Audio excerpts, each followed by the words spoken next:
नमस्कार। आज के इस खास विश्लेषण में एक बेहद गंभीर और दिल दहला देने वाली घटना की गहराई से पड़ताल की जाएगी।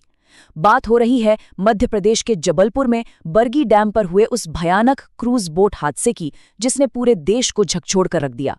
ये सिर्फ एक दुर्घटना की कहानी नहीं है, बल्कि यह समझने का प्रयास है कि कैसे कुछ ही पलों में हंसता खेलता माहौल मातम में बदल गया। इस विश्लेषण में उसी शाम के तथ्यों की परत दर परत जांच की जाएगी। तो आइए सीधे गहराई में उतरते हैं और समझने की कोशिश करते हैं कि 30 अप्रैल की उस शाम असल में क्या हुआ था। इस घटना की असली गंभीरता सिर्फ आंकड़ों से नहीं, बल्कि उस मानवीय त्रासदी से समझ आती है।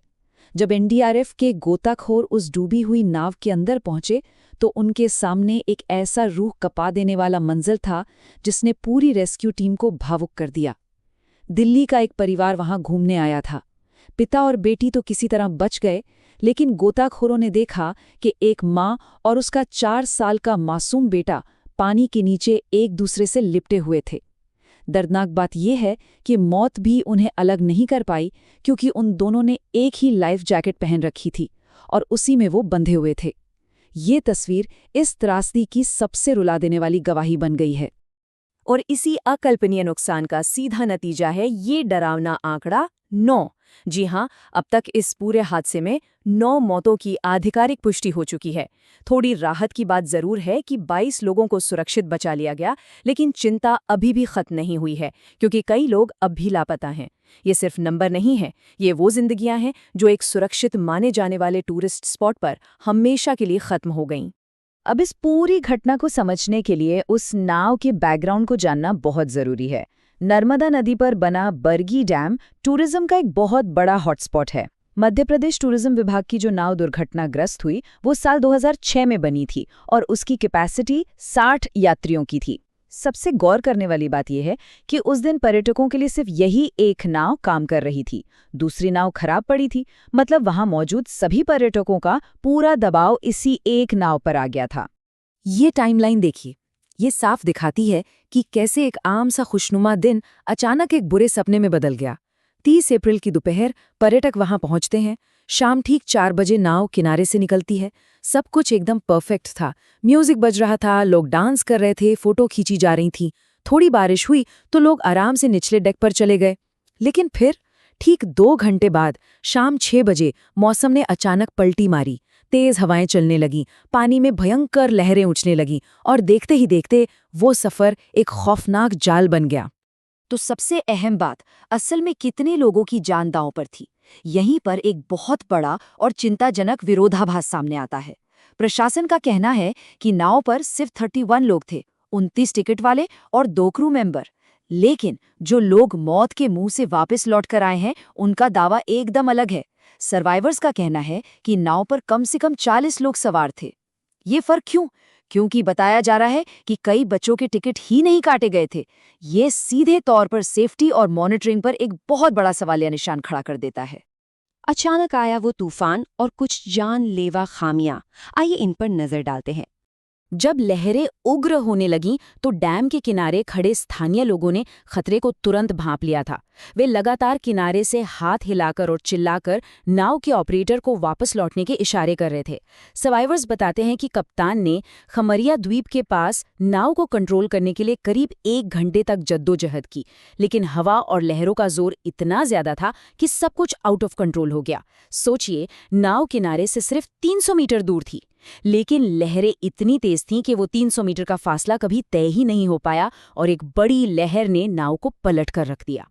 सेफ्टी रूल्स की अनदेखी से हालात कैसे बदतर हुए, इसका अंदाजा सर्वाइवर संगीता कोरी के इस बयान से लग जाता है। कायदे से तो नाव में बैठते ही सबको लाइफ जैकेट पहननी चाहिए थी, है ना? लेकिन ऐसा बिल्कुल नहीं हुआ। जैकेट तब बांटी जानी शुरू हुई जब नाव में पानी भरना शुरू हो गया था। अब जाहिर सी बात है, ऐसे में तो दहशत फैलेगी। लाइफ जैकेट के लिए चीना झपटी हुई, भगदड़ मच गई और यही अफरा तफरी ने नाव के पलटने की स्पीड को और तेज कर दिया। उस पल का खौफ तनिष्का सेन के शब्दों में साफ छलकता है। तनिष्का तो बच गईं, लेकिन उन्होंने इस हादसे में अपनी मां ज्योति सेन को हमेशा के लिए खो दिया। वो बताती हैं कि नाव को पलटने में जरा भी वक्त नहीं लगा। हर तरफ बस चीख पुकार थी और उन्हें ऐसा महसूस हो रहा था जैसे पानी के नीचे से कोई अदृश्य शक्ति उन्हें गहराई में खींच रही हो। ये कोई साधारण बयान नहीं है, ये उस खौफ की गवाही है जिसे शब्दों में पिरोना नामुमकिन सा लगता है। अब बात करते हैं रेस्क्यू ऑपरेशन और उन सवालों की जिनके जवाब हर कोई ढूंढ रहा है। हादसे की खबर मिलते ही प्रशासन पूरी तरह से हरकत में आ गया। ये एक बहुत बड़ा मल्टी एजेंसी रेस्क्यू ऑपरेशन था। शुरुआत में एसडीआरएफ और लोकल पुलिस ने मोर्चा संभाला। रात भर खोजबीन की गई, लेकिन घुप अंधेरे और बारिश के चलते पानी में गहराई तक जाना मुमकिन नहीं था। फिर जैसे ही सुबह हुई, आर्मी की 11 सदस्यीय ग्रेनेडियर्स यूनिट और एनडीआरएफ के 60 से 70 जांबाज गोताखोर इस ऑपरेशन में उतर गए।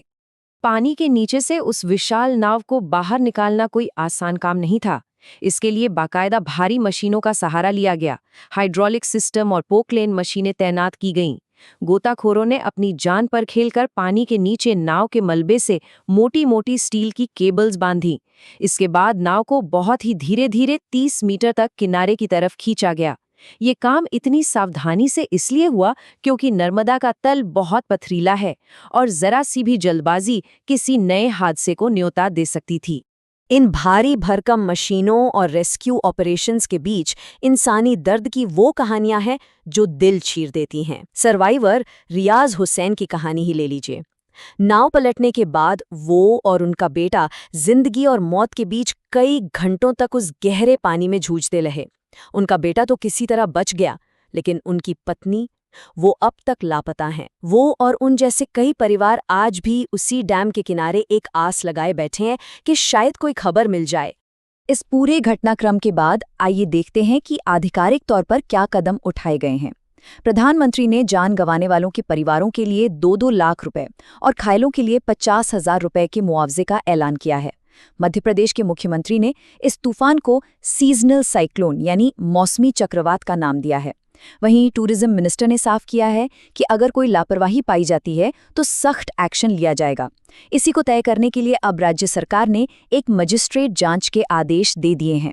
मजिस्ट्रेट जांच तो शुरू हो गई है, लेकिन कुछ ऐसे बुनियादी सवाल हैं जिनका जवाब मिलना बहुत जरूरी है।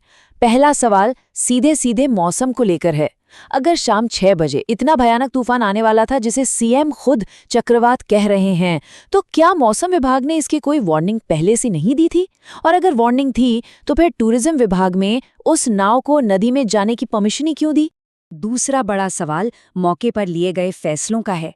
जब किनारे पर खड़े लोग खतरे को देखकर लगातार चिल्ला रहे थे, इशारे कर रहे थे, तो नाव को तुरंत वापस किनारे पर लाने का फैसला पहले क्यों नहीं लिया गया? जब हालात बिगड़ रहे थे, तब नाव को 1 घंटे तक लहरों से टकराने के लिए क्यों छोड़ दिया गया?